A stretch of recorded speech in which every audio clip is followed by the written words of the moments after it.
Muy bien, continuamos en Info Federal por Telemax. Estamos de lunes a viernes de 8 a 10 de la mañana con toda la información del mundo del campo a lo largo y a lo ancho del territorio nacional y también, obviamente, compartimos información de países vecinos y de noticias internacionales que, bueno, que impactan directamente en la República Argentina, que la pueden beneficiar o perjudicar. Garrapatas en bovinos, qué temita, lo venimos hablando. Qué tema, claro que sí, lo venimos hablando de diferentes lugares también, aquí en la provincia. Mucho se habla, pero también en todo el país, ¿no, Fabián? La garrapata en bovinos es un problema común que afecta a la salud del ganado y también causa pérdidas económicas significativas. De eso vamos a hablar, ¿no? De cómo se controla, bueno, y cómo erradicarla, que realmente, justo yo ayer te preguntaba, Exacto. qué difícil, o antes de ayer, qué difícil sacarla del campo, ¿no? Para eso ya lo tenemos en comunicación vía videollamada, Federico Illanes, él es veterinario, y bueno, vamos a adentrarnos un poquito en este tema para saber con detalle un poquito más sobre la garrapata y sobre todo cómo estamos en esta época del año, con tanto frío, ¿quién diría, no? Sí, el frío beneficia, pero bueno, vamos a escuchar a lo profesional. Federico Illanes, veterinario, estamos de Info Federal por Telemax para todo el país. Y bueno, Federico, vamos a arrancar hablando de esto. Yo le decía recién a Fabián, ¿no? Dicen que el frío mata todo, pero ¿qué pasa con la garrapata? Porque hay una gran preocupación. Bueno, sí, la verdad que el clima, o mejor dicho, en particular la garrapata, es un parásito que está influenciado por el clima y hay regiones en donde el clima justamente le proporciona o le brinda una cierta estacionalidad. En base a esas regiones climáticas se caracterizan las distintas regiones del país en zonas favorables, intermedias o desfavorables. En las zonas favorables, justamente, el ciclo de la garrapata es continuo, se producen entre 4 y 5 generaciones por año, dependiendo, y están naciendo justamente las larvas durante todo el año. En las zonas intermedias, ese crecimiento o digamos ese desarrollo o esa continuidad del ciclo se ve interrumpida justamente por las temperaturas bajas y climas secos, y por ahí le brinda cierta estacionalidad. Y después se dan ciertas condiciones climáticas donde el ciclo no puede desarrollarse, y esas son las zonas que son desfavorables o que no hay garrapatas naturalmente y se pueden presentar casos ocasionales o accidentales. Federico, bueno, nosotros estamos en Entre Ríos, estoy de alguna manera ligado a FUCOFA porque voy, Fundación contra la Fiebre Aftosa, voy bastante seguido a las reuniones y demás. Hace poquito se hizo una en Villaguay con el Consejo FUCOFA, con los garrapateros, para instrumentar, digamos, todo lo que pasa, porque tenemos una frontera muy caliente, digo Entre Ríos, digo Corrientes, que Corrientes, estuve hace poquito en un establecimiento también en el Aguacerito, que nos comentaban que, bueno, que aprendieron o están tratando de convivir con la garrapata porque no le encuentran la manera. También dimos una vuelta por Brasil, Río Grande do Sul, que también tienen problemas, y en Uruguay, Artigas y demás, diría que buena parte del Uruguay también tienen problemas con este ectoparásito. Pero ¿por qué se ha dado este fenómeno tan fuerte en los últimos tiempos? Vos explicabas algo recién. Sí, el clima, bueno, obviamente estos cambios que vienen pasando o la misma ciclicidad que tiene el clima, va jugando a veces a favor, a veces en contra, y aparentemente en estos últimos años le está jugando a favor a la garrapata, aunque también ahora, justamente en estos últimos días, escuchamos de algún colega ahí de la zona de Concordia, donde presentaron o comentaron casos de sarna que para esa zona son muy poco comunes. Lo cual muestra por ahí un poco la variabilidad o cómo impacta este cambio en el clima en la presentación de estos parásitos. Claro. Federico, vos sabés que estábamos justamente, bueno, siempre tratamos este tema, y el otro día algo que a mí me llamó la atención, que decía, por ejemplo, que un 97% generalmente de la garrapata está en el suelo y el 3% sobre el animal. A su vez que te hablamos con vos, estamos viendo estas imágenes que los animales están llenos de garrapatas. Increíble. Pero digo, el 97% en el suelo. Entonces, ¿cómo se hace para poder eliminarlo? Porque si uno limpia al animal, por decirlo de alguna manera, queda eso en el suelo. ¿Y cómo se elimina? ¿Qué es lo que se está haciendo? Me imagino que muchas cosas, porque cada vez están más resistentes, pero ¿qué sería lo más efectivo?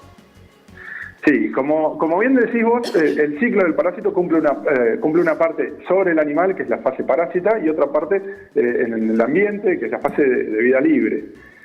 Cuando nosotros aplicamos un tratamiento, nosotros inferimos o trabajamos sobre lo que está en los animales, que como bien decís vos, más allá de los porcentajes, en general sobre los animales hay una pequeña proporción de todo el ecosistema.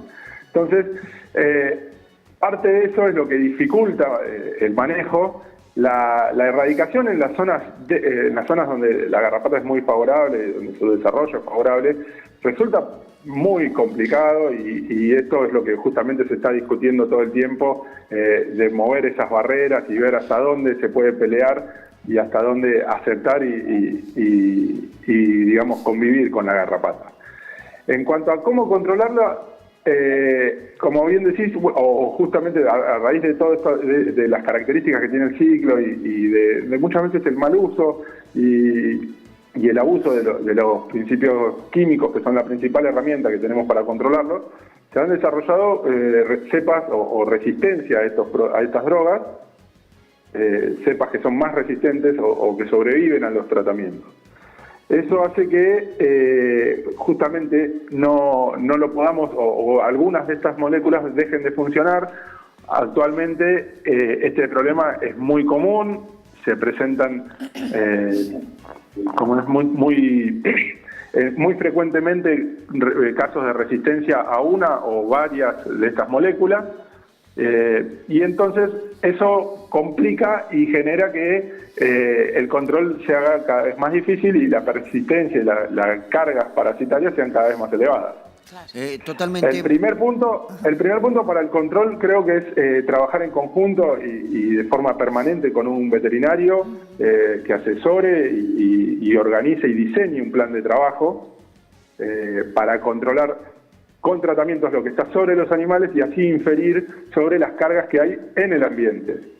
El manejo del ambiente es bastante complicado, se puede empezar por esos tratamientos. Totalmente. ¿Los baños de inmersión sirven o no sirven? No, por ejemplo, acá se trata que todos los rurales, por ejemplo, donde se efectúan remates o lugares donde se hacen remates ferias, tengan un baño de inmersión. Pero esto sirve, la vaca con cría, en fin, hay ciertas polémicas con esto.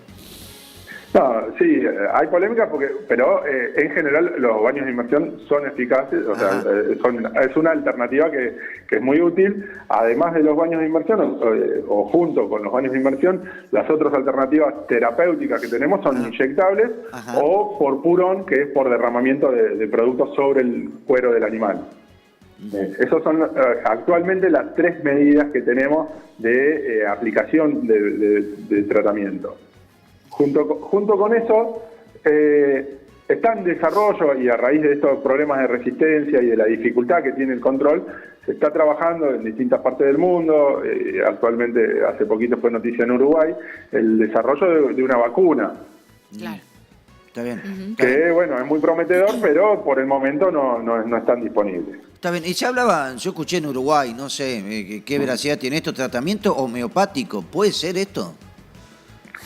Sí, hay muchas líneas de investigación sobre distintas alternativas terapéuticas, pero la verdad que por ahora son líneas de investigación, son trabajos, algunos con mayor expectativa que otros, pero bueno, habrá que ver cómo terminan esas investigaciones y cómo resultan los resultados justamente de eso. Federico, y te pregunto, más allá de lo que se use, ¿no? De la prevención, el tratamiento que se use, ¿hay un número aproximado? A ver, ¿cuánto le cuesta al productor más o menos esta cuestión de la prevención y también las pérdidas? Sabemos que son muy significativas. Digo, en cuanto a prevenir, por ahí no es tan elevado el costo como después lo que se pierde, ¿no? También si no se hace la denuncia de que tiene animales con garrapatas. Más o menos se sabe, ¿son económicos o son muy elevados los costos? Sí, los costos, la verdad que lo que genera, las pérdidas que generan las garrapatas son muy elevadas. Hay pérdidas directas, indirectas, pérdidas por ganancia en kilo, por... Sí, ¿se cortó la comunicación? A ver. Creo que sí. Creo que sí. Qué lástima, porque estábamos ahí en medio de la charla. Bueno, estábamos en medio de la charla, pero vamos a seguir hablando. Sí. Ahí está. Ahí estamos, volvió la señal. Sí. Le cortó, pedimos a estamos la con producción problemas. que se quede ahí al lado, No, pero que cuando estuvo al lado volvió. Sí, hacía antena ahí. Claro. Sí, te escuchamos. Adelante. Decía que las pérdidas, hay pérdidas directas e indirectas que son muy importantes. En general, lo que se conoce es que las pérdidas directas, que son fundamentalmente medidas en kilos o en pérdidas de peso o kilos que dejan de ganar los animales, se habla de hasta 50, 60 kilos o incluso un poco más también por animal. Claro. Eso a su vez se puede agravar y se puede complicar con las pérdidas que se producen por otros parásitos, porque las garrapatas son vectores de otros parásitos, y eso también puede complicar y producir la muerte y aumentar las pérdidas. En cuanto a los costos del tratamiento, visto desde ese lugar, resultan sumamente económicos. Lo que pasa es que si uno no los hace planificadamente y ordenadamente y con un objetivo de control real en todo, integrando todo el establecimiento, terminan siendo un costo y no una inversión como es lo que se trabaja o lo que se tiende a trabajar hoy en día en sanidad. ¿Esto puede terminar en anaplamosis, babesia, tristeza y la muerte del animal? Sí, totalmente. Es una de las pérdidas o de las pérdidas asociadas a garrapata. Está bien. ¿Y abortos también? Sí. Hay casos de aborto y a su vez las consecuencias clínicas que esto produce en el tiempo, ¿no? Está bien. Y te hago una pregunta y te lo hago como profesional que sos, ¿no? Bueno, Brasil va a dejar de vacunar contra la fiebre aftosa. Tenemos una frontera muy grande contra el Brasil. Sí. La verdad, a mí personalmente me preocupa. ¿Qué querés que te diga? No sé y ahora recientemente Paraguay también estaba trabajando, discutiendo justamente lo mismo. Apa, me parece que eso va a complicar el escenario, me parece. Ojalá me equivoque, ¿no? Sí. Pero las barreras son, aparte los animales pasan a las fronteras, son muy frágiles. Total. ¿Y el volteo cómo lo ves? Normalmente acá cuando vienen animales de Corrientes, Entre Ríos, estamos en esta provincia última, se hace volteo de animales, se hace control y todo lo demás. Sí. ¿Es eficaz? Sí. Y es eficaz, es trabajoso, o sea, lleva bastante trabajo, pero es importante controlar y monitorear las tropas. Está bien. Digamos, diagnóstico es la única alternativa que tenemos, ver las garrapatas. Claro, y se están mandando muchas jaulas de vuelta, mucho transporte con Hacienda cuando se detecta garrapata al lugar de origen, y esto también origina un gasto extra para el productor que no estaba en los planes. Realmente es preocupante, ¿no? Es realmente muy complicado. Esto justamente las fallas en los tratamientos hacen que estas situaciones se vean cada vez más frecuentes y sean cada vez más complicadas. Bien, no hay un principio de solución entonces por el momento, en lo inmediato quiero decir. Y en lo inmediato yo lo propongo trabajar metódicamente, insisto en esto de diseñar y trabajar rutinariamente, no esporádicamente, sino de forma cotidiana con un veterinario, establecer un plan de trabajo y en la medida que la Facultad de Cinta y distintas entidades trabajen y tengan avances en las investigaciones, vamos a tener nuevas herramientas. Respecto al mercado o productos nuevos en el mercado, es bastante costoso el desarrollo de alternativas o de drogas nuevas, lleva demasiado tiempo.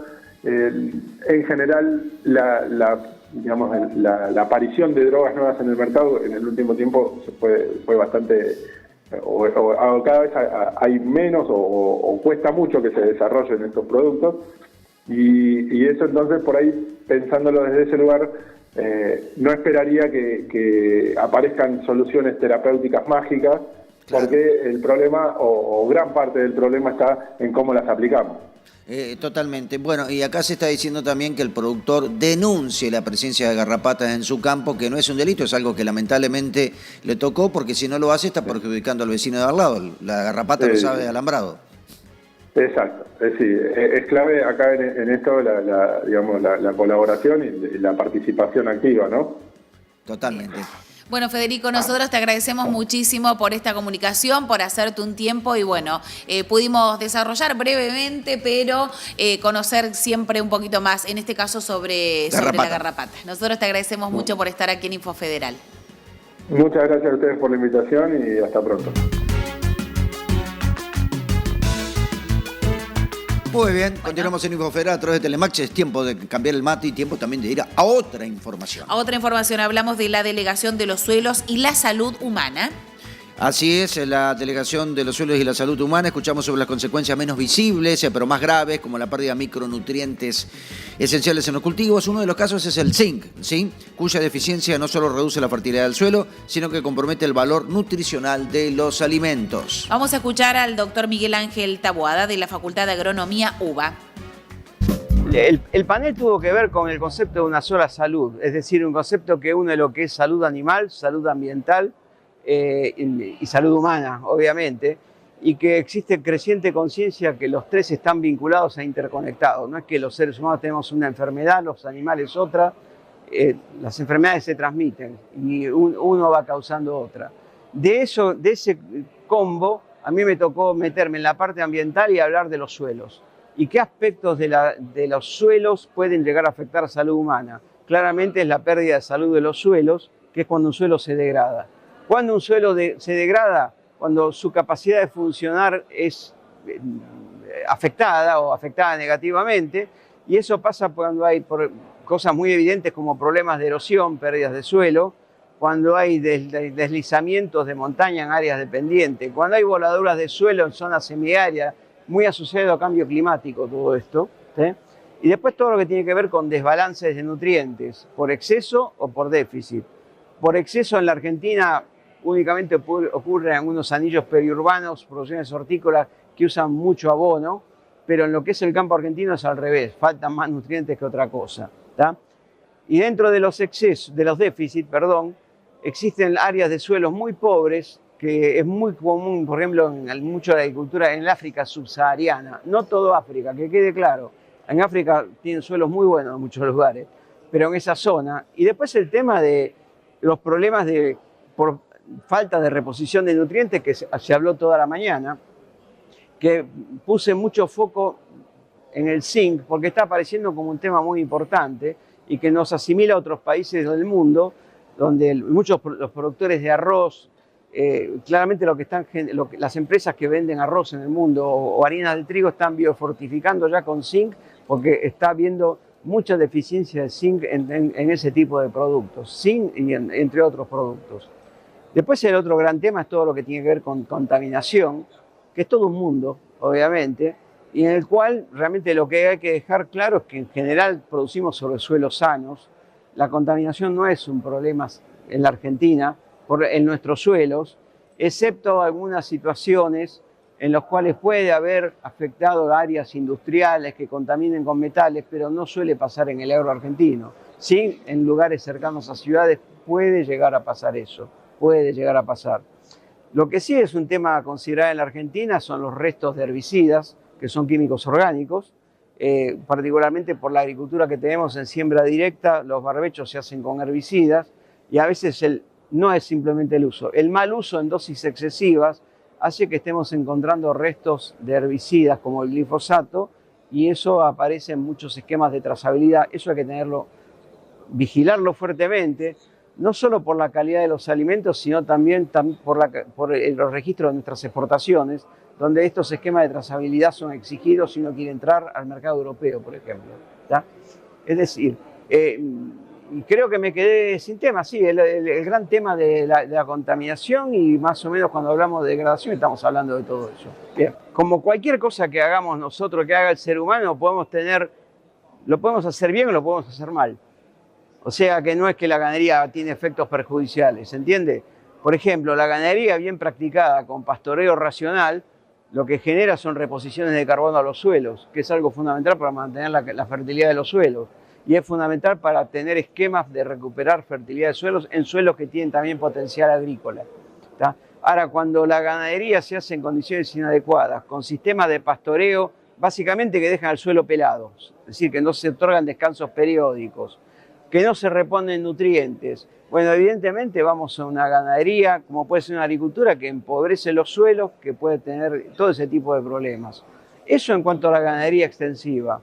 Cuando vamos a la ganadería que se hace en condiciones protegidas, estabuladas, tambos, corrales de encierre, ahí nos vamos a otro mundo, donde evidentemente cuando hay animales juntos. Ahí hay que tener mucho cuidado con todo lo que son normas de bienestar animal. Entonces, hay empresas serias que lo hacen muy fuertemente eso, y con todo lo que es las normas de higiene y lo que es el manejo adecuado de los efluentes. ¿Y qué hacemos con esos efluentes? Que lo peor que puede pasar es que esos efluentes queden ahí tirados, en el tambo, en piletones. Esos efluentes tienen un potencial enorme para ser utilizados en los campos para reponer nutrientes. Entonces, lo que digo es que la ganadería tiene un potencial enorme de ser beneficiosa para los suelos y para el medio ambiente, pero si lo hacemos mal también genera perjuicios, obviamente. Desde el punto de vista de las emisiones de gases de efecto invernadero, la ganadería con rumiantes es emisora de metano, que contribuye al cambio climático. Es decir, estas emisiones de metano yo las puedo incrementar. Eso es algo inevitable, no es que esté mal. El tema es que estas emisiones de metano yo las puedo estar incrementando fuertemente si el animal tiene alimentos de baja digestibilidad. Y yo tengo, como dice un amigo mío, en lugar de tener los potreros con vacas, tengo vacas haciendo turismo. Es decir, vaca de cría que no da ternero, es decir, vaca emitiendo metano y sin producir nada. Es decir, una ganadería eficiente, con buena sanidad y con alimentos de buena digestibilidad, va a contribuir a mitigar y disminuir las emisiones de metano también. En realidad no es atribuible a la ganadería esto, sí es atribuible a las malas normas de higiene en todo lo que es el procesamiento de la carne vacuna. Claramente un ejemplo muy claro es la fabricación de hamburguesas con malas normas de higiene. La Argentina, que esto ha generado, hay una enfermedad que Argentina tiene el récord, que es el SUH, el síndrome urémico hemolítico, algo que afecta a los menores, algo que afecta al riñón de los menores, pudiendo causar muerte o dejando afectado con problemas renales crónicos. O sea, no es ningún chiste esto realmente. Hasta hace unos años, hasta hace unos 40 años, era una enfermedad que se llamaba de etiología desconocida, no se sabía qué era. Hasta que un eminente médico argentino, que hay que hacerle un monumento, el doctor Gian Antonio, un médico de La Plata, descubrió la causa y era la contaminación de carne vacuna con Escherichia coli. Es decir, es algo que ocurre en la industria, que puede ocurrir en la industria frigorífica o en las carnicerías o en los hogares por no respetar normas de higiene adecuadas o descuidadas, un cuchillo que cae, que se contamina o lo que sea. Entonces, el mensaje fuerte es que tranqueras arriba en todo lo que es el procesamiento de los alimentos, no solo carne, respetar fuertemente normas de higiene.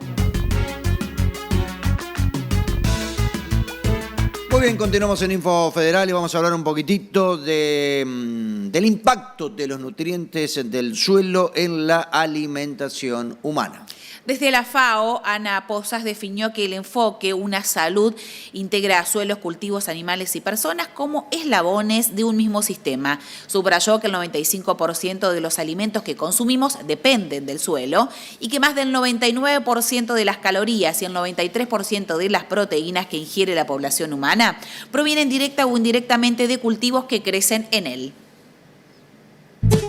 Los nutrientes en el suelo son esenciales, más que los nutrientes, yo digo la fertilidad integral del suelo, del cual los nutrientes forman parte, son esenciales porque justamente, por decirlo de alguna manera, son el alimento de la planta que después nos alimenta a nosotros o a los animales.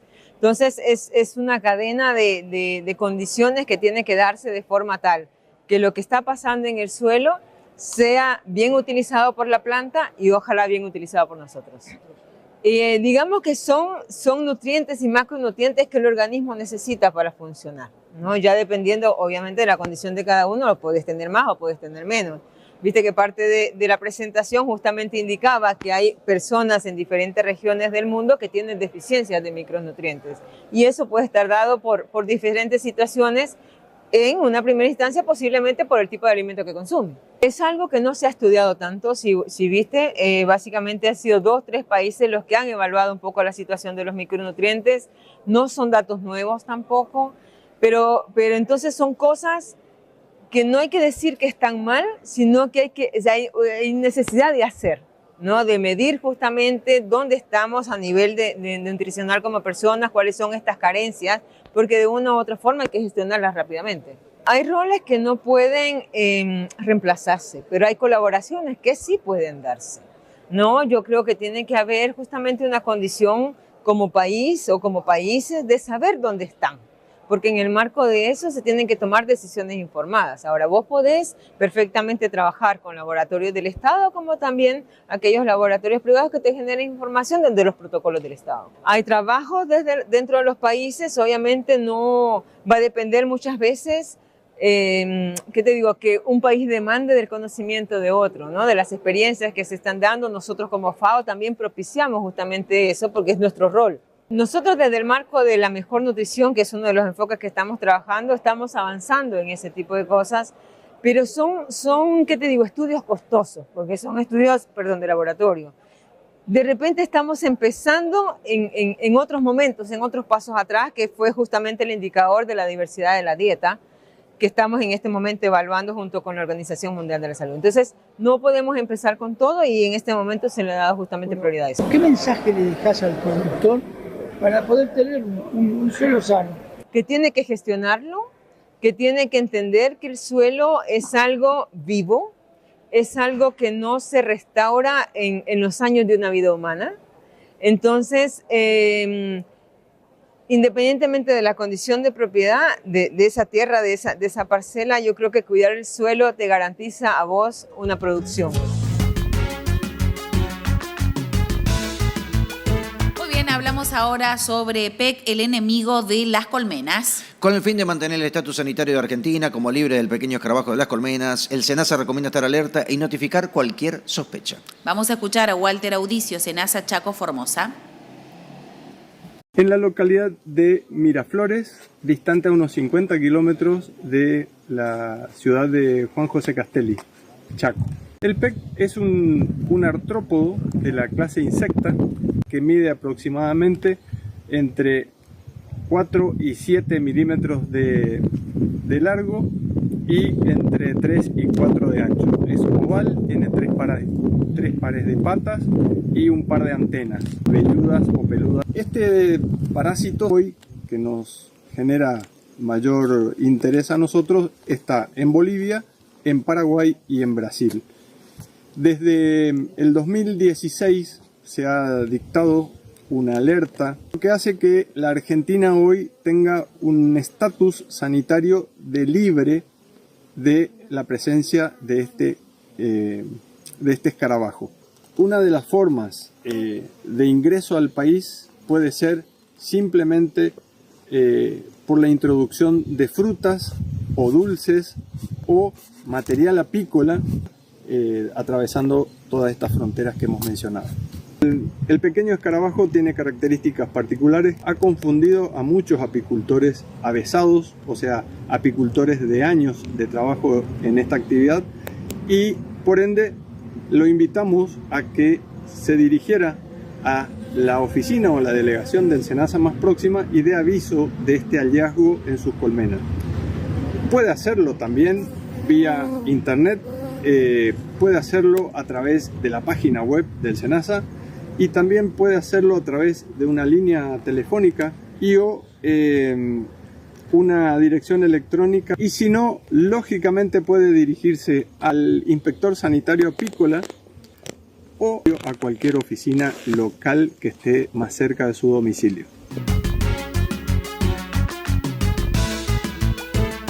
Muy bien, hemos llegado al final de una edición más de Info Federal. Hoy jueves 3 de julio. Ya estamos ahí a un pasito de finalizar una nueva semana helada. Esperemos que mañana afloje todavía un poquito más. Así nos espera un lindo fin de para disfrutar. Totalmente. Que la pasen bien. Será hasta mañana.